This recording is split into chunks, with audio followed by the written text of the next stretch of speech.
Hi అండి, నమస్తే. ఈరోజు వీడియోలో వేసవి కాలంలో శరీరానికి చాలా చలువ చేసే ఒక మంచి హెల్దీ రెసిపీని మీతో షేర్ చేసుకోబోతున్నాను.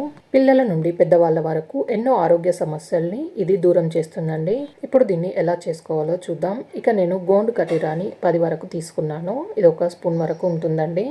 ఇది ఒక చెట్టు నుండి వచ్చిన గమ్ అండి.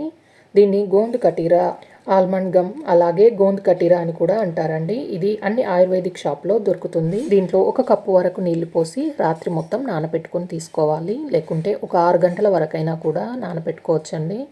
అలాగే ఇప్పుడు చియా సీడ్స్ని కూడా 1 టేబుల్ స్పూన్ వరకు ఒక గిన్నెలోకి తీసుకొని తగినన్ని నీళ్లు పోసి నీళ్ళలో కలిసేటట్టుగా ఒకసారి మొత్తం కలుపుకొని 1 గంట వరకు ఈ చియా సీడ్స్ని నానబెట్టుకుంటే సరిపోతుంది. ఇప్పుడు గిన్నె పైన మూత పెట్టేసి పక్కన ఉంచుకొని వీటిని నానబెట్టుకొని తీసుకోవాలి.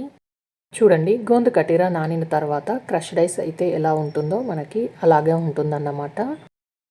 ఇలా నానిన దాన్ని ఒక మిక్సింగ్ బౌల్లోకి వేసుకొని ఇప్పుడు ఇందులోకి ముందుగా నానబెట్టుకున్న చియా సీడ్స్ని కూడా వేసుకోవాలి. ఇలా ఈ 2 మొత్తం వేసిన తర్వాత దీంట్లో మీ దగ్గర ఏ ఫ్రూట్స్ అవైలబుల్లో ఉంటే అవి వేసుకొని చేసుకోవచ్చండి. నేను ఇక్కడ చిన్నగా కట్ చేసుకున్న 1 కప్పు వాటర్ మిలన్ ముక్కలు, అలాగే యాపిల్ ముక్కల్ని కూడా 1 కప్పు వరకు వేసుకుంటున్నాను. దీంట్లోనే కట్ చేసుకున్న బనానా ముక్కల్ని 1/2 కప్పు వరకు, దీంట్లో పోమోగ్రానైట్ సీడ్స్ని 1 కప్పు, అలాగే ఇలా చిన్నగా కట్ చేసుకున్న గ్రేప్స్ ముక్కలు 1/2 కప్పు వరకు తీసుకున్నాను. అలాగే సపోటా ముక్కల్ని కూడా ఇలా చిన్నగా కట్ చేసుకొని దీంట్లోకి వేసుకోవాలి.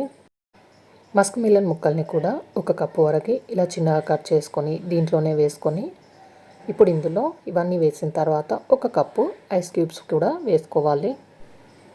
ముందుగా రెడీ చేసి పెట్టుకున్న 1 కప్పు వరకు షుగర్ సిరప్ని దీంట్లోనే వేసుకొని, అలాగే మీరు తీసుకునే ఫ్రూట్స్ని బట్టి దీంట్లో షుగర్ సిరప్ని మీరు తీసుకోవచ్చు. నేనైతే ఇక్కడ 1 కప్పు వరకు షుగర్ సిరప్ని తీసుకున్నాను. 1 కప్పు చల్లటి నీళ్ళను కూడా దీంట్లోనే పోసుకోవాలి. ఇవన్నీ వేసిన తర్వాత ఇవన్నీ షుగర్ సిరప్లో వాటర్లో కలిసేటట్టుగా గోందు కటీరా, చియా సీడ్స్, ఫ్రూట్స్ ఇవన్నీ ముక్కలన్నీ బాగా కలిసేటట్టుగా అంతా ఒకసారి కలుపుకొని దీన్ని చల్లగా కూల్గా సర్వ్ చేసుకోండి. ఈ గోందు కటీరా మీకు కావాలంటే ఆన్లైన్లో కానీ సూపర్ మార్కెట్లో కానీ దొరుకుతుందండి. మీకు వీలైనంత వరకు ఈ గోందు కటీరాతో ఏదో ఒక రకంగా దీన్ని రోజు తీసుకునేటట్టుగా ట్రై చేయండి. తప్పకుండా ఒకసారి ఇలా నేను చూపించినట్టుగా ట్రై చేయండి. ఈ వీడియోకి లైక్ చేయండి, షేర్ చేయండి, సబ్స్క్రైబ్ చేయండి.